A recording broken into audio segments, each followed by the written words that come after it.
বন্ধুরা, আজ আপনাদের সামনে এমন একটি বিষয় নিয়ে এসেছি যা সকলেরই জেনে রাখা অত্যন্ত জরুরি। কারণ আজকের দিনে আমরা সকলেই অ্যান্ড্রয়েড ফোন ব্যবহার করি, আর সেই ফোনের মধ্যে আমাদের সমস্ত রকম ডাটা থাকে। এই ফোনটি যদি কোনো কারণে হারিয়ে যায় তাহলে আমাদের অনেক বড় ক্ষতি হয়ে যেতে পারে। কিন্তু এই ট্রিক্সটি যদি আমাদের জানা থাকে তাহলে হারিয়ে যাওয়ার পরও আমরা হারানো ফোনটি আবার ফিরে পেতে পারি, এবং সেটি তখন আমাদের কাছে চমৎকার হয়ে যাবে। আর এই বিষয়টি জেনে রাখলে ভবিষ্যতে আপনার যে কোনো সময় কাজে আসতে পারে। তো চলুন বন্ধুরা, ভিডিওটি স্কিপ না করে সম্পূর্ণটি দেখতে থাকুন। কিন্তু তার আগে বলি, আমার চ্যানেলে আপনারা অনেকেই ভিডিও দেখেন কিন্তু ভিডিওতে লাইক, কমেন্ট বা সাবস্ক্রাইব করেন না।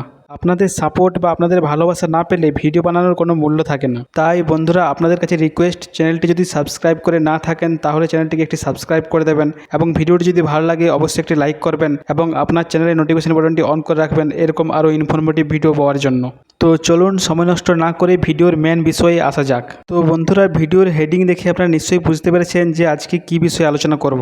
আপনার কাছে যে মোবাইলটি আছে সেই মোবাইলটি যদি কোনো ক্রমে হারিয়ে যায় বা চুরি হয়ে যায়, তাহলে কারো সাহায্য ছাড়াই সেই মোবাইলটি পুনরায় ফিরে পেতে গেলে আমাদের প্রথমেই প্লে স্টোরে যেয়ে একটি অ্যাপ ইনস্টল করে নিতে হবে। প্লে স্টোর ওপেন করার পর এখানে সার্চে যেয়ে লিখবেন LOCK lock watch, WATCH lock watch লিখে সার্চ করার পর আপনাদের সামনে এই ধরনের একটি অ্যাপস দেখতে পাবেন। তো বন্ধুরা, এই অ্যাপসটিকে ইনস্টল করে ওপেন করে নেবেন। ওপেন করার পর আপনার সামনে এই ধরনের একটি পারমিশন চাইবে যে আপনার ফোনের লক বা পাসওয়ার্ড যদি কেউ ভুল দেয় তাহলে আপনার কাছে একটি অ্যালার্ট মেসেজ যাবে।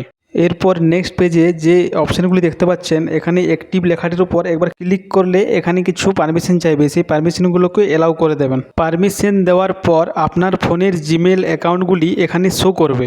আপনি যে জিমেল অ্যাকাউন্টটি ব্যবহার করেন বা যেটিতে আপনি অ্যালার্ট মেসেজগুলি দেখতে চাইছেন সেই জিমেলটি এখান থেকে সেট করে ওকে করে দেবেন।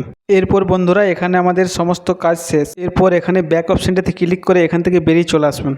এরপর বন্ধুরা, ধরুন আপনার ফোনটি কোথাও হারিয়ে গেছে বা কেউ চুরি করে নিয়েছে, তাহলে কি হবে না, যে আপনার ফোনটি পেয়েছে সে প্রথমে আপনার ফোনটি লক অবস্থায় থাকবে সেটিকে সে খোলার চেষ্টা করবে। তো দেখুন, আমি এটাকে দেখাচ্ছি। প্রথমে আপনার স্ক্রিন লক অবস্থায় থাকবে, এটিকে অন করে যে কোনো পাসওয়ার্ড দিয়ে প্রথমে এটিকে খোলার চেষ্টা করবে।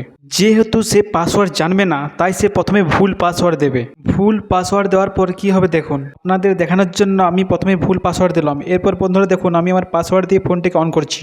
যখনই আপনার ফোন কেউ ভুল পাসওয়ার্ড দিয়ে খোলার চেষ্টা করবে সেই মুহূর্তে আপনার ফোনের সামনের ক্যামেরা দিয়ে তার এক কপি ছবি এবং ফোনের লোকেশন আপনার দেওয়া জিমেলে সঙ্গে সঙ্গে সেন্ড হয়ে যাবে। তো চলুন জিমেলে যে চেক করে দেখি আমার কোনো ফটো বা কোনো মেসেজ এসছে কি না। তো আমি আমার জিমেলটি ওপেন করে নিচ্ছি।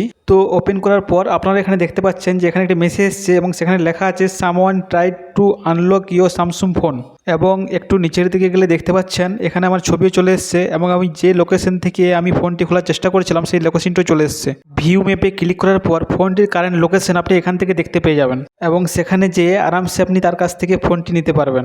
এরপর এখানে ব্যাক করার পর নিচের দিকে সমস্ত ডিটেলস ফোনটির পেয়ে যাবেন। ঠিক এরকমভাবে বন্ধুরা, আপনার ফোনটিও যদি কোথাও হারিয়ে যায়, আপনি যদি এই সেটিংটি করে রাখেন তাহলে অতি সহজেই আপনি আপনার ফোনটি সেখান থেকে পেয়ে যাবেন। আপনার ফোনটি হারিয়ে গেলে প্রথমে আপনি ওই জিমেল অ্যাকাউন্টটি একটি অন্য ফোনে ওপেন করে নেবেন। ওপেন করার পর আপনার ফোনটি যে নিয়েছে বা যে চুরি করেছে তার সমস্ত ডিটেলস, যে ফোনটি চুরি করেছে তার ছবি এবং ফোনের কারেন্ট লোকেশন আপনি সেখান থেকে দেখতে পাবেন। কারণ সে নিশ্চয়ই জানবে না যে আপনার ফোনে এই সেটিংটি করা আছে, যার ফলে সে একবার হলেও আপনার ফোনটি খোলার চেষ্টা করবে এবং সঙ্গে সঙ্গে তার সমস্ত ডিটেলস আপনার জিমেলে চলে আসবে। তো বন্ধুরা, এই ভিডিওটি আপনাদের কতটা উপকারে এসছে সেটা কমেন্টে অবশ্যই জানাবেন, এবং ভিডিওটি যদি ভালো লাগে তাহলে একটি লাইক করুন এবং চ্যানেলটিকে সাবস্ক্রাইব করে নোটিফিকেশন বাটনটি অন করে রাখুন এরকম ভিডিও পাওয়ার জন্য।